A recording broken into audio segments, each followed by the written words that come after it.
여러분 반갑습니다. 보험공부 김범군입니다. 오늘도 신속하고 정확한 보험 정보 전달해드리는 보험 클리닉 시간입니다.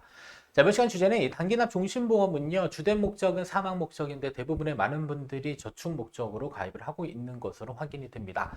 자, 그러면 단기납 종신보험의 10년 환급률 비교해보면 과거에는 130%짜리도 있었는데 최근에는 120%대로 많이들 줄어든 것 같아요. 자, 그러면 이 10년 환급률이 124.5%다라고 한다면 실질적인 수익률은 몇 퍼센트가 될 수 있는지 이번 시간 영상 통해서 알려드리도록 하겠습니다. 자, 그러면 본론 들어가기 앞서 여러분들 구독, 좋아요 하나씩 눌러주시고 이번 시간 영상 끝까지 시청해 주시면 감사하겠습니다. 자, 먼저 첫 번째로는 단기납 종신보험이 의미하는 바는요, 단기납, 납입기간이 단기이다. 그래서 납입기간이 5년, 그리고 7년 등 만기 이후에 10년까지 보험계약을 유지했었을 경우에 납입한 보험금보다 더 많은 해지환급금을 돌려주는 상품이다. 그래서 내가 납입한 돈보다요, 여러분들이 지급받는 금액이 크다라고 한다면 보험 차익이라고 하거든요. 그래서 그런 보험 차익을 받을 목적으로 대부분 단기납 종신보험을 선택하시는 것 같은데, 자, 근데 중요한 것은 종신보험이다 보니까 사실상 주 목적에 있어서는 사망보장이 주 목적이다라는 사실을 꼭 알고 계실 필요가 있고요. 그리고 나는 사망보장이 필요 없어서 이제 해지해도 되겠다라고 했었을 때 해지 환급금의 크기가 100%를 초과하는 형태이다 보니까 얘를 저축 목적으로 현재 많이들 활용을 하고 있습니다. 그래서 다른 목적으로는 10년짜리 저축 상품으로 현재 활용을 하고 있는 중이고요.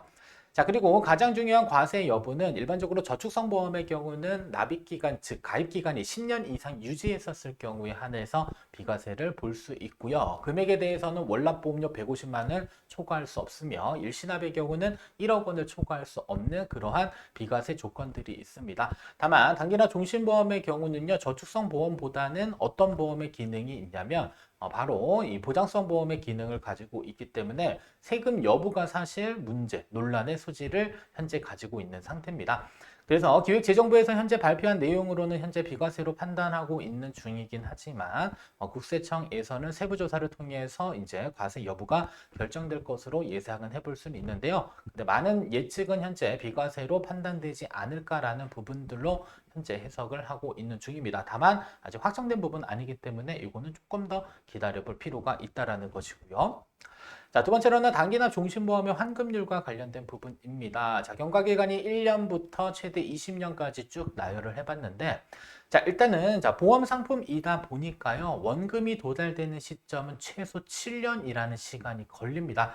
여러분들이 가입하고 돈을 납입해서 돈이 필요해서 중간에 만약에 해지를 했었을 경우에 돌려받을 수 있는 금액이 100%가 되는 그 시점은 최소 7년은 경과해야 됩니다. 자, 만약에 7년 이전에 해지하게 되면 환급률 보세요. 상당히 낮습니다. 이때는 그냥 100% 손해가 발생되는 구조입니다. 자, 그래서 저축의 목적으로 활용은 하지만 중요한 건 뭐다? 보장성 보험입니다. 따라서 환급률은 7년 이내 기간에는 원금 손실 가능성이 존재하는 부분들이 있다는 사실을 꼭 기억을 해 주실 필요가 있을 것 같고요. 자, 그리고 나서 이제 7년이 경과하게 되면 이제부터 환급률이 계속적으로 증가하는 형태입니다. 그래서 10년 기준으로 살펴봤을 때 환급률이 124.5% 이랬을 경우에 실질 수익률은 또 몇 퍼센트 되는지는 바로 뒷페이지에서 살펴보도록 할 겁니다. 자, 따라서 7년 이전에 어떠한 경우에도 해지하지 않을 자신이 있는 분들이다라고 한다면, 그리고 자 10년 정도 경과된 시점에 환급률이 마음에 든다라고 한다면 그때는 선택을 해볼 수는 있겠지만, 만약에 나는 중간에 왠지 유지를 못할 것 같다라고 하시는 분들은 자 그냥 은행의 예적금을 선택하는 게 더 나은 대안이 될 수 있다라는 것을 꼭 알고서 가입을 해주실 필요가 있습니다.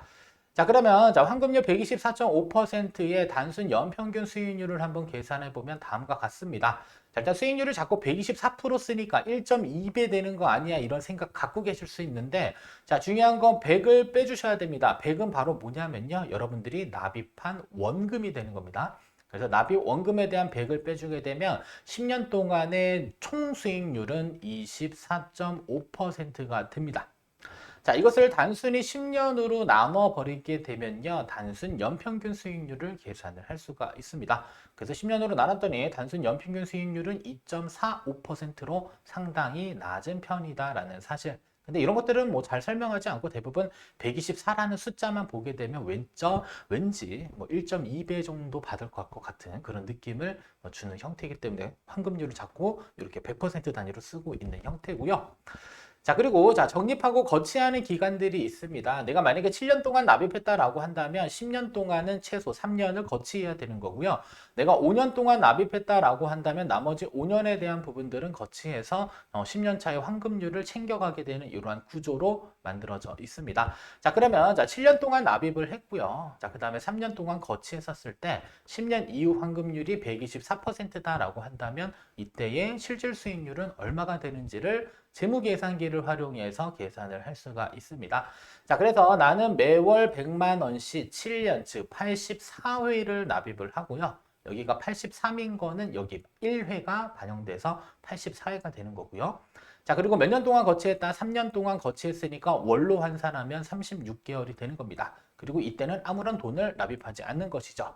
자, 그리고 나서 자, 124%다라고 하는 것은요. 만기 시점에 이제 환급률이 이렇게 계산이 됩니다. 1048 5천원.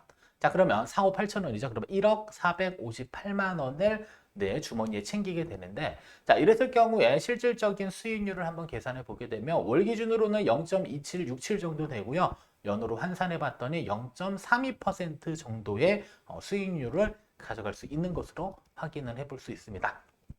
자, 그래서 자, 연평균 수익률은 한 2.45 정도 되기는 하는데, 실질적인 수익률은 3.2%, 뭐 높다라고 하기에는 다소 조금 부족한 부분이 있진 않지만, 그렇더라도 여러분들이 혹시라도 단기납 종신보험에 가입했다라고 한다면, 이때는 실질 수익률 정도까지는 충분히 인지하고, 그 다음에 가입을 해주실 필요가 있을 것 같습니다. 자, 결론입니다. 자, 그래도 단기납 종신보험으로 저축을 하겠다라고 한다면, 5년 혹은 7년 이상 꾸준히 납입이 가능한지 여부를 체크해야 됩니다. 아까도 보셨듯이 환급률은 7년이 넘어가야지 이제서야 100%가 넘어갑니다. 자, 그러면 7년 이전에 해지하게 되면 당연히 손실이 생기게 되는 부분들이죠. 자, 우리가 저축을 하고 있는데 7년 넘어가지 않으면 무조건 손실이 확정된다라고 한다면 사실상 조금 억울한 면이 없지 않아 있을 수 있겠고요. 자, 두 번째, 10년 기준 연간 3.2% 정도의 수익률에 만족할 수 있는가? 자, 근데 10년이 여러분들 잘 생각해 보시면 단기일까요? 라는 부분에 한번 질문을 던져보실 필요도 있을 것 같습니다. 자, 세 번째로는 가입기간 중 일부 사망보장이 필요한가? 그래서 일부는 사망보장, 나머지에 대한 부분들 필요 없다라고 한다면 이제 저축으로 활용하는 게 나에게 필요한 부분인지를 잘 한번 고민하시면서 단기납 종신보험의 가입 여부 등을 한번 생각을 해 주시면 좋을 것 같습니다. 자, 여기까지 여러분들 시청해 주셔서 감사하고요. 구독, 좋아요, 알림 설정, 보험공부 영상 제작에 큰 도움 됩니다. 이번 시간 영상 여기서 모두 마치도록 하겠습니다.